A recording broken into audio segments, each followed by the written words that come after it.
அன்பு உள்ளங்களே அனைவருக்கும் வணக்கம். நம்ம இப்போ பெரிய புராணத்தில் ஞானசம்பந்தரை பற்றி பார்த்துக்கிட்டு இருக்கிறோம். இதே படத்தில் தான் அந்த போட்டிருக்கேன் பாருங்கள். தொடர்ந்து நிறைய பதிவு ஆகிருக்குது. ஏன்னா அவர் 16 வருஷம் நடந்து கோயிலுக்கு போனதெல்லாம் அப்படியே வந்திருக்குது. அதனால அதை போட்டிருக்கேன் பாருங்கள். அவர் என்ன செய்கிறாரு, திருப்பூந்துருத்தியில் திருநாவுக்கரசர் ஞானசம்பந்தர் இருந்தாங்க. திருநாவுக்கரசர் அப்பா சம்பந்தரை பிள்ளாயின்னு தான் கூப்பிடுவார். பிள்ளாய், நான் போய் மதுரை பார்த்துட்டு வரேன், இப்படியே நான் மதுரை கிளம்புறேன் அப்படின்னு சொல்கிறாரு. அவர் சரி, நான் சீர்காழிக்கு போய் தாய் தந்தையிட கொஞ்ச நாள் இருந்துட்டு பிறகு நான் மறுபடியும் எங்கேயும் போகிறதுனா யாத்திரை கிளம்புறேன்னு சொல்லிட்டு அவர் சீர்காழிக்கு போகிறார். சீர்காழிக்கு போகிற வழியிலேயும் திருவாலங்காடுக்கு போகிறார். அவர் சிவிகையில் போவார், எல்லாம் நடந்து தானே போவாங்க. அதனால போகிற வழியில் இருக்க கோயிலெல்லாம் பார்த்து போகலாம்ல. அப்படியே போகும்போது திருவாலங்காட்டுக்கு போகும்போது நினைக்கிறாரு, இது காரைக்கால் அம்மையார் தலையால் நடந்த இடம், நம்ம கால் மிதிப்படக்கூடாது, அதனால நம்ம அங்கே போகாமல் அந்த சிவனை நினைந்து இங்கேயே பாடுவோம் சொல்லி இங்கேயே இருந்து கும்பிட்டுக்கிறோன்னு கும்பிடுறாரு. பாடாமல் கும்பிட்டுட்டு, அப்பா நான் அங்கே போகலை, இங்கேயே பக்கத்தில் இருக்க ஊரில் நான் தங்கிடுறேன்னு சொல்லி பக்கத்தில் இருக்க ஊரில் தங்கிடுறார். அப்படி தங்கின உடனே என்ன செய்கிறாரு, யாருக்கு, காரைக்கால் அம்மையாருக்கு காட்சி தந்த ஊர் திருவாலங்காடு. அந்த திருவாலங்காட்டில் அந்த அம்மாவே என்ன செஞ்சாங்க, எல்லாமே லிங்கமாக தெரிஞ்சுதான். அதனால தலையாலேயே நடந்து போனாங்களாம். காலால் நடக்காமல் தலையாலேயே நடந்து போனாங்கன்னு சொல்லியிருக்குது. அப்படி இருக்கிறதுனால அவர் என்ன செஞ்சார், இவரும் போகாமல் அவரை நினச்சி கும்பிட்டுட்டு படுத்துட்டார். பக்கத்தில் பழையனூர்னு ஒரு ஊரில் படுத்துட்டார். தூங்குனா ராத்திரி கனாவில் அந்த சிவபெருமான் வந்து, என்ன என்னை பாட மறந்தனையோ, திருவாலங்காட்டுக்கு தான் வரல, நீ என்னை பாடவாது செய்யலாமே அப்படின்னு கேட்டார். உடனே ராத்திரியில் எந்திரிச்சு அந்த திருவாலங்காட்டு சிவமூர்த்தியை நினச்சி பாட்டு பாடிட்டு பதியங்கள் பாடிட்டு படுத்துங்கிறார். பிறகு விடிஞ்சிருது. எழுந்தா எல்லாத்தையும் சொல்கிறாரு. அப்படியா அப்படின்னு சொல்லி கேள்விப்பட்டு அப்படியே நடந்து போகிறாங்க. பிறகு போய் அப்படியே வழியெல்லாம் கோயிலெல்லாம் தரிசனம் பண்ணிட்டு போகிறாங்க. அப்போது காளஹஸ்தி போகிறாரு. காளஹஸ்தியில் மேலே மலை மேலே இருக்க கண்ணப்ப நாயனார் வழிபட்ட அந்த கண் கொடுத்த, அவர் தன் கண்ணை தோண்டி கொடுத்தார் இல்லையா கண்ணப்ப நாயனார், அந்த சிவபெருமானையும் தரிசனம் பண்ணுறார். அங்கே இருக்கிற கண்ணப்ப நாயனாரையும் பார்க்குறார். அங்கேருந்து அப்புறம் மலையிலேருந்து இறங்கி வந்து கீழே இருக்க காளஹஸ்தியில் கட்டப்பட்டிருக்க ஏதோ ஒரு மண்ணை நாங்கள் மேத்தேனோ மேலே போய் பார்க்க முடியலைன்னு அங்கேருந்து புடிமண் எடுத்து வந்து கீழே வச்சு கீழே ஒரு கோயில் கட்டியிருக்கார். அந்த கோயிலில் என்ன விசேஷம்னு சொன்னால், நவகிரகங்கள் பூரா அந்த சிவபெருமானுக்கு கட்டுப்பட்டு இருக்குதுன்னு சொல்லி அந்த நவகிரகங்களையும் ஏணிப்படிகளாக வெள்ளியில் செய்து அதை அந்த சிவலிங்கத்தின் மேல் சாத்தியிருக்கிறாங்க. அது மட்டும் இல்லாமல் எங்கேருந்துமே காற்று வராது. ஆனால் அங்கே இருக்க தீவச்சுடர் வந்து ஆடிக்கிட்டே இருக்கும். ஏன்னா அது ஆயுத்தலம்னு சொல்கிறாங்க. அதனால அந்த தீவச்சுடர் இப்படியே ஆடிக்கிட்டே அசைஞ்சுக்கிட்டே இருக்குதுன்னு சொல்லுவாங்க. அங்கே இருந்து அந்த சிவத்தலங்களையும் தரிசிச்சுட்டு அங்கேருந்து போகிறார். அப்படியே வழியில் உள்ள தலங்களெல்லாம் தரிசித்து விட்டு திருவொற்றியூர் போயிடுறார். சென்னையில் இருக்கு திருவொற்றியூர், மயிலாப்பூர் பக்கம். இந்த திருவொற்றியூரில் போய் தங்கி இருக்கிறார். அங்கே இருக்க தியாகேஸ்வரையும் அங்கே இருக்க வடிவுடை அம்மனையும் கும்பிட்டுக்கிட்டு இருக்கிறாங்க. அப்படி கும்பிட்டுக்கிட்டு இருக்கும்போது இது எனக்கு இப்போ சொல்லும்போது ஒரு நினைவு வருது. என் தாயார் கடைசியாக பேசிய பேச்சு, தன் உயிர் போகும் தருவாயில் என் தாயும் தந்தையும் பேசிக்கணும், திருவொற்றியூருக்கு போயிருக்கமா நம்மன்னு கேட்டாங்க அப்பா. கேட்டோன்னு போயிருக்கமே, அங்கே வடிவுடைய நம்பியும் வடிவுடைய அம்மையாரும் தாகேஸ்வரும் இருக்கிறாங்க, தியாகராஜ பெருமாளும் இருக்காங்களேன்னு சொல்லி சொன்னது. அதுதான் கடைசி வார்த்தை. இது நினைவுக்கு வருது. அந்த மாதிரி அந்த கோயிலை, திருவொற்றியூர் கோயிலை கும்பிட்டுட்டு அங்கே இருக்கார். யாரு, ஞானசம்பந்தர்.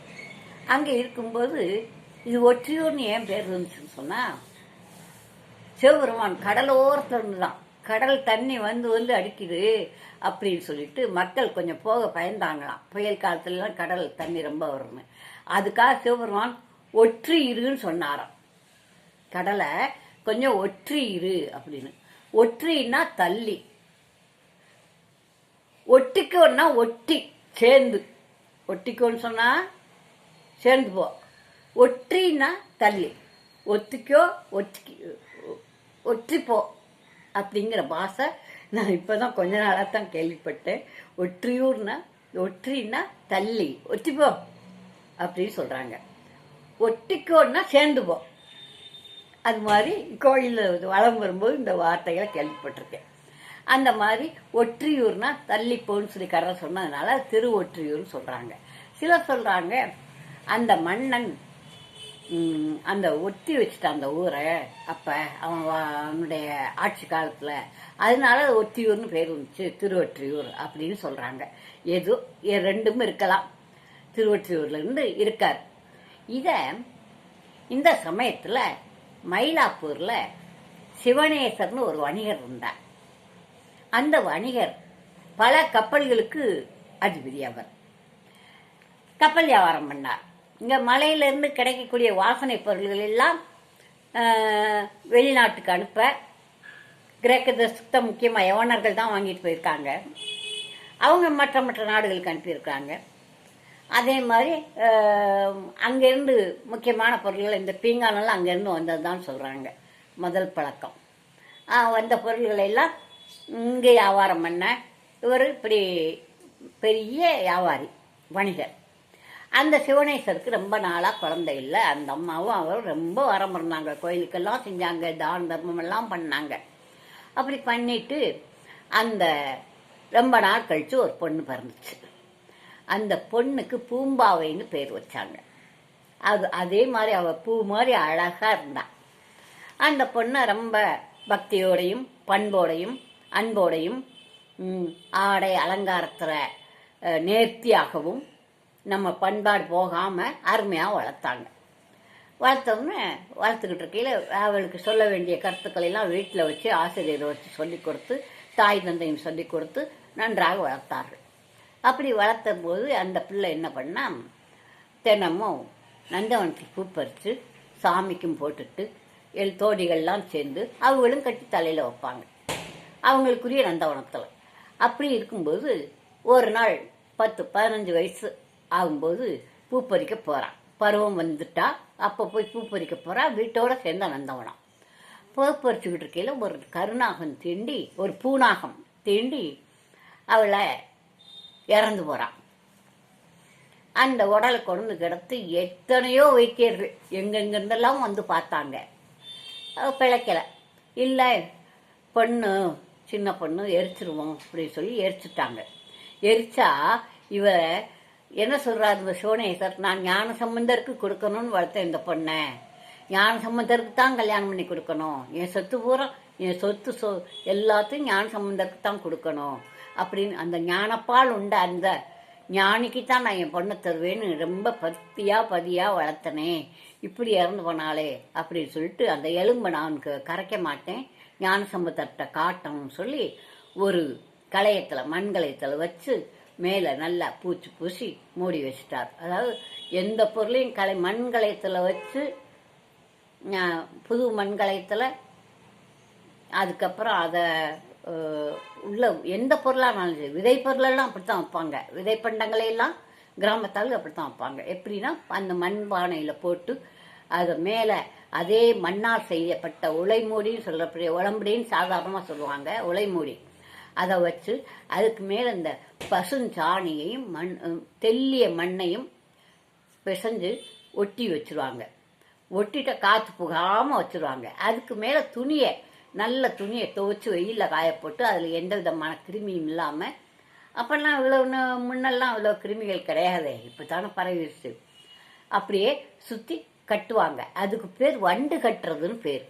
அப்படி அது மாதிரி இவர் என்ன செஞ்சாரு, இந்த விதைகள்லாம் பாதுகாப்பு பண்ற மாதிரி இந்த எலும்பெல்லாம் எடுத்து ஒரு களையத்துல வச்சு மேல ஒரு மூடி வச்சு நல்லா அதை பத்து போட்டு மூடி அதுக்கு மேல வண்டு கட்டி வச்சிடுறார். வச்சிருக்கவும் தினம் அதை அதுக்கு பூ போட்டு அதுக்கு தண்ணி வச்சு ஆயில் இருக்கிற அது உயிரோடு இருக்கிற மாதிரி என்னென்ன பண்ணாரோ அது பண்ணிட்டு வரார். அப்படி பண்ணிட்டு வரும்போது ஞான சம்பந்தர் திருவொற்றியூர் வந்திருக்காருன்னு கேள்விப்படுறார் இந்த சிவனேசர். கேள்விப்பட்ட உடனே அவரை போய் கூப்பிடுறாரு, வாங்க எங்கள் ஊருக்கு வாங்க, எங்கள் மயிலாப்பூருக்கு. மயிலாப்பூரில் இதெல்லாம் மயிலாப்பூர் பக்கத்தில் தான் இருக்குது, திருவொற்றியூருக்கு பக்கத்தில் 10 நாளிகை தூரம்னு போட்டிருக்கு. 30 கிலோமீட்டர் இருக்கும்னு நினைக்கிறேன். அது அந்த மயிலாப்பூரில் அவர் என்ன செய்கிறாரு, அந்த குடத்தில் அந்த எலும்பெல்லாம் பத்திரப்படுத்தி வச்சிருக்கார். வச்சிருக்கும்போது ஞான சம்பந்தர் போய் எங்கள் கோயிலுக்கு வாங்க, எங்கள் ஊருக்கு வாங்க, உங்களுக்கு வேண்டியதெல்லாம் செய்கிறேன்னு சொல்லி கூப்பிட்றாரு. சரி வாரேன்னு சொல்கிறார். அவர் வருவதற்காக நிறைய கொட்டகைகள் போட்டு அலங்காரம் பண்ணி வீடு வாசலெல்லாம் நல்லா சுத்தம் பண்ண சொல்லி சந்தனம் தெளித்து வாசலில் விளக்கேற்றி நிறைகுடம் வச்சு அவரை வரவேற்கிறார். அப்புறம் என்ன செய்கிறார்னு அடுத்த பதிவில் பார்ப்போம். நன்றி, வணக்கம். கேளுங்கள், குழந்தைகளுக்கு சொல்லுங்கள். குழந்தைகளை அன்பாக அருமையாக பக்தியுடனும் பண்போடையும் வளர்க்க பாருங்கள். நன்றி. தாய் தந்தை வளர்ப்பதில் தான் குழந்தை வளர்ப்பு இருக்கிறது. நிச்சயமாக குழந்தைகள் இப்பொழுது இருக்க சிறு குழந்தைகள் இந்த ரொம்ப நிறைய பேசுதுங்க. அதுங்கள தாய் தந்தையர்கள் தான் அன்போடு அருமையோடு இதுதான் பேசணும், இதுதான் இருக்கணும், இப்படித்தான் இருக்கணும்னு வளர்க்கணுங்க. நன்றி. அது மாதிரி குழந்தைகளை பண்போடு வளர்க்கவும் அன்போடு பேசவும் பக்தியை புகட்டவும் வேண்டும் என்று கேட்டுக்கொண்டு உங்களுக்கு குழந்தைகள் கதை சொல்லுங்கள் என்று சொல்லிக்கொண்டு அடுத்த பதிவில் ஞான சம்பந்தர் அந்த எலும்பை என்ன செய்கிறார் என்று பார்ப்போம். நன்றி, வணக்கம்.